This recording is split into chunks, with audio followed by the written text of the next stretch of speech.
What's up, everybody? It's Brandon back at you with another review. So I went ahead and picked up something pretty intense, a DJI Mavic Pro 3. If you're unfamiliar with what that is, it is a drone that is primarily used for cinematic camera shots. Now, it does have a sport mode, which can be used to have a little bit more fun, get you a little bit more acceleration, a little bit more speed. But primarily this thing is going to be used for those high quality Instagram cinematic shots. What I love about this particular one is that it is very easy to use and a lot of quick and fast setup. So it comes with these 3 batteries. They will show you on an indicator if they are low or if they're fully charged. That does come with multiple adapters, and here in North America I have this particular style, but it does have the other styles for different European countries in different areas as well as Asian country adapters. It has a set of filters that are easy to put on and remove. Now these ones come with ND8 all the way up to ND64. That's going to help you in those high lighted situations where you have a lot of intense light exposure, and then it's going to help you with that overexposure so you don't get those highlight bright spots. This does come with extra blades, which hopefully you never need because hopefully your collision detection helps you in keeping this thing safe as humanly possible. But it does come with a fair number of those. It has your 2 Type-C adapter cords that are going to be used for the charging apparatus, as well as a 3-stage charger. So this charger is going to allow you to charge all 3 of your batteries, which have anywhere from about 30 to 45 minutes of runtime depending on how much wind and how much craziness you are doing, which is quite a bit of time. I will suggest that you go ahead and pick up an external SD card.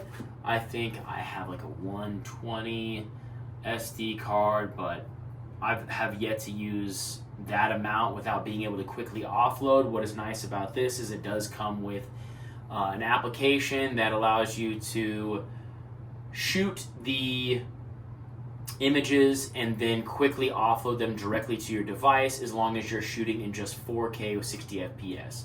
Once you get into the 5.1, you run into some issues where you have to directly mainline it into a computer system, which is very easy because there is a Type-C adapter just underneath of the battery compartment here. You're going to pop your battery out, you're going to open your little flap, and there's going to be an adapter there that you can directly input into your computer, and it makes it a lot faster and easier. As a matter of fact, sometimes it's much faster to do it that route, especially if you're going to do a bulk shot where you're going to just be shooting a large amount of film, not even film anymore, but a large amount of video. You're going to make it a lot faster and easier. I just shot a ton of video for my dad's house that he's planning on selling, and then I just dumped it onto my computer. It took like 7 minutes to dump like 35 minutes worth of 5.1K footage. Now the RC Pro controller is really nice. What I like about it is, first of all, it is kind of heavy, and I like that because it lets you know you have something in your hands. It's got really solid grips, and you definitely feel like it's really well made. It's really well, like real grippy. Your joysticks are located in the back right here. They're just going to pop right out of this back space, and then you're going to just swivel them into position. Fast and easy, no problem. Also with the controller, there is the power button. To power this up, you are going to click once and then hold a second click for a couple seconds. It's going to power your screen directly on. There's this quick menu button, which is going to allow you to toggle through your menu as quickly as possible. That way, in case you're mid-flight and you want to do something like create a new home point, if you are kind of moving along and you don't want your drone to go back to where you previously were when you took off the flight, you want to set up a new home base, you can do that. There are the toggle switch here, which I like that it is a manual toggle switch instead of just a digital switch that cycles between your cinematic mode, your normal mode, and then sport mode. Now, in sport mode, like I said, you're going to be able to go really fast, kind of zippy. You can do some pretty cool shots in sport mode. They're just going to be a lot wider range shots because of the lack of stability at such high speed. You're going to get a lot more shaky shot if you are at a close range. Normal mode is really nice for those mid-range shots. You can even do some close range shot if you're really smooth with the sticks. And then cinematic mode, of course, is going to be for more cinematography shots. It's going to have those slow, smooth transitions that's going to allow you to get that really crisp look. There's a pause button, and there is also your photo and record button. Now that's going to make you easily be able to quickly cycle between taking photographs of something and taking recording of something. There is your manual home button, so you can actually hit your manual home button that will bring your drone back to the home position. Whenever there's any case of emergency, you do have some option menus on here for what your drone does. Mine is on automatic return to home.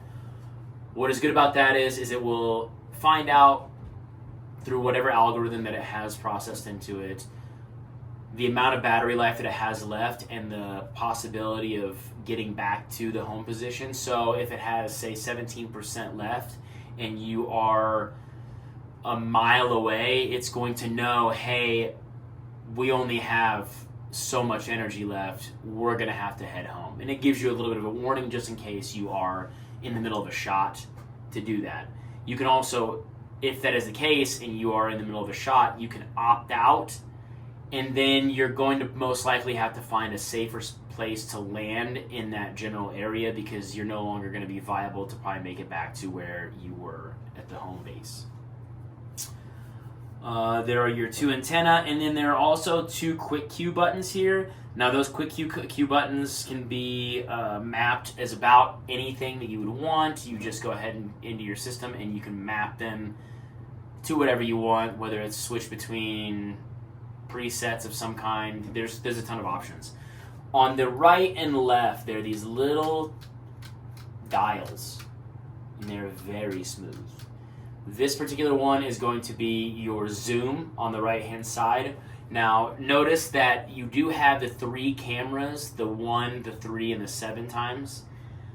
This will only toggle zoom between the individual ones, so like a 1 to a 3, or like a 3 to I believe 7, and then 7 to 24. It's gonna allow you to transition between those, but it is not going to allow you to transition between all three individual ones. So you cannot go from like a 1 all the way up to the 24 zoom. So the left is your up and down for your gimbal. This is going to allow you to make those shots where you can kind of zoom in and then drop your camera angle down and get like an overhead shot, or vice versa. You can actually come in low and scoop up and get that exposure shot where it's just like bam in your face, here we are. It is very smooth. All of these things, including your sticks, your zoom, all that stuff, can be adjusted inside of your settings. The battery life on this is approximately up to 4 hours, which with all three batteries, even if you use all three and charge the first one while you're using the other two, you're still going to have sufficient battery to use, say, 4 of these before this thing runs out. I'm going to give a quick shout out to this Lekuf. I don't know, I speak one language, but this particular box is a protective box that is waterproof, dustproof. It also has a pressure vent on the back side here in case there is any sort of moisture that gets in here. It's not going to become pressurized, and it has these amazing cutouts. This is going to work for multiple models of the DJI drone.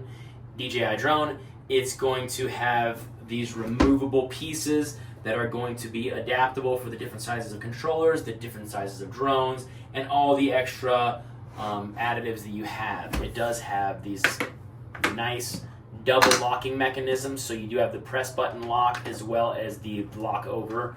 So That makes this thing really stable and secure. It also has 2 spots here that you could put a padlock, or you could also put straps on it. It does have a carrying handle. It is made of an extremely hard plastic, and it feels like you could drop this thing from a 3-story building. I don't suggest it, but that's what it looks like and feels like. So after all is said and done, my DJI drone is amazing.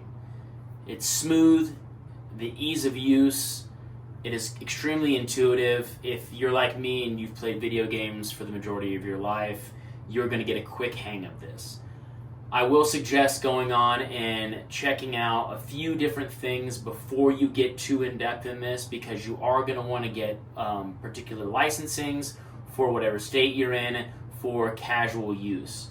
Now, if you're looking into commercial use, you're going to have to get a Class 107 license. Now, that is going to allow you to shoot commercially. It's going to give you the capabilities of shooting for commercials or real estate or etc.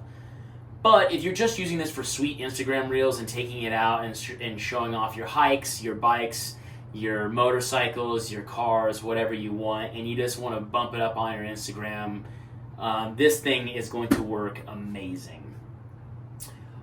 Make sure that you know all the rules and guidances in your local areas. Be safe and fly great. That's my review.